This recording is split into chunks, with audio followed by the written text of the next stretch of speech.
உடல் பலம் குறைந்த மனிதர்கள், அதாவது ஹோமோ சேப்பியன்ஸ், எப்படி உடல் பலம் கொண்ட ஹோமோ எரெக்டஸ், ஹோமோ நியாண்டர்தால்ஸ் போன்ற மனிதர்களை தாண்டி இன்று வரை இருந்திருக்க முடியும் என்ற கேள்வியும் நமக்கு எழலாம்.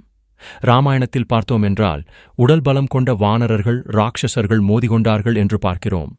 சுக்ரீவனும் வாலியும் தங்களுக்குள் சண்டை போட்டார்கள் என்றும் பார்க்கிறோம்.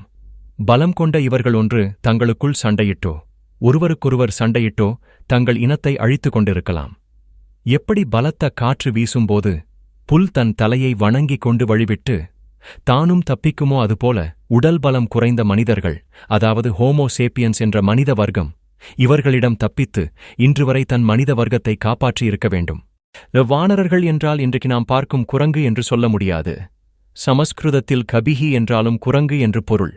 வானில் பறக்கும் சக்தி கொண்டிருந்த நரர்கள் இவர்கள் என்பதால் ராமாயணம் வானரர்கள் என்று பலமுறை அழைக்கிறது. இவர்களிடம் கபிஹி, அதாவது குரங்கு போன்ற நிலையற்ற புத்தியும் வாளும் இருந்துள்ளது என்று தெரிகிறது. இலங்கை சென்ற ஹனுமானின் வாளுக்கு தீ வைத்தனர். ஹனுமான் அந்த தீயை வைத்துக்கொண்டே இலங்கை முழுவதையும் கொளுத்தினார். இலங்கை எரிந்து கொண்டிருக்கும்போது, ஐயோ, சீதாதேவியும் இருக்கிறாளே, என்னுடைய குரங்கு புத்தியால் இப்படி செய்துவிட்டேனே என்று பதறினார். பிறகு அசோகவனம் மட்டும் எரியவில்லை என்று பார்த்த பிறகே சமாதானமடைந்தார் என்று பார்க்கிறோம். இவ்வாறு அறிவியல் ஆராய்ச்சிகள் சொல்லும் 3 விதமான மனிதர்களையும் காட்டும் ஒரே நிகழ்வு ராமாயணம் மட்டுமே. ஹோமோ எரெக்டஸ் என்ற வானரர்கள், ஹோமோ நியாண்டர்தால்ஸ் என்ற ராட்சசர்கள் வாழ்வு முறையை காட்டுவதும் ராமாயணம் மட்டுமே. அன்று ராமாயணத்தில் சொல்லப்பட்ட அயோத்தி இன்றும் இருக்கிறது. அதில் சொல்லப்பட்ட பஞ்சவடியும் இருக்கிறது. அதில் சொல்லப்பட்ட இமய மலையும் இருக்கிறது. அதில் சொல்லப்பட்ட யமுனை, கங்கையும் இருக்கிறது. ராமபிரான் ஆணையால் வானரர்கள் போட்ட பாலமும் இன்று கூட தெரிகிறது. ராவணன் பிடித்து வைத்திருந்த இலங்கை என்ற தேசமும் இருக்கிறது. ராமாயணத்தை எழுதிய வால்மீகி அவதரித்த அன்பில் என்ற ஊர் இன்றும் தமிழ்நாட்டில் உள்ளது.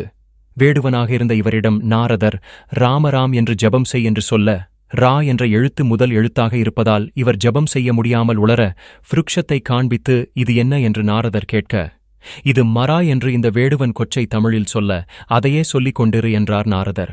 மராமராமராமரா என்று சொல்ல அதுவே திரும்பி ராமநாமமாக ஆனது என்பதை தமிழனான வால்மீகியே தன் கதையை முதல் அத்தியாயத்தில் சொல்கிறார். இந்த வால்மீகி ராமபிரான் அவதாரம் முடிந்த பிறகு மீண்டும் தமிழகம் வந்து சென்னையில் இருக்கும் திருநீர்மலையில் மோட்சமடைந்தார் என்றும் பார்க்கிறோம். ஒரு தமிழர் எழுதிய இந்த ராமாயண சரித்திரம் தமிழிலும் இருக்க வேண்டும் என்று ஆசைப்பட்டு பிற்காலத்தில் கம்பன் என்ற பெருங்கவி ராமாயணத்தை தமிழில் எழுதினார் என்றும் பார்க்கிறோம். தமிழன் வால்மீகி காட்டிய ராமாயணத்தில்தான் 3 வகை மனிதர்கள் இருந்தார்கள் என்று காட்டப்பட்டுள்ளது என்பது குறிப்பாக தமிழர்களுக்கு பெருமை கொடுக்கிறது. அன்பில் செல்வோம், திருநீர்மலை செல்வோம், தமிழன் வால்மீகியை போற்றுவோம்.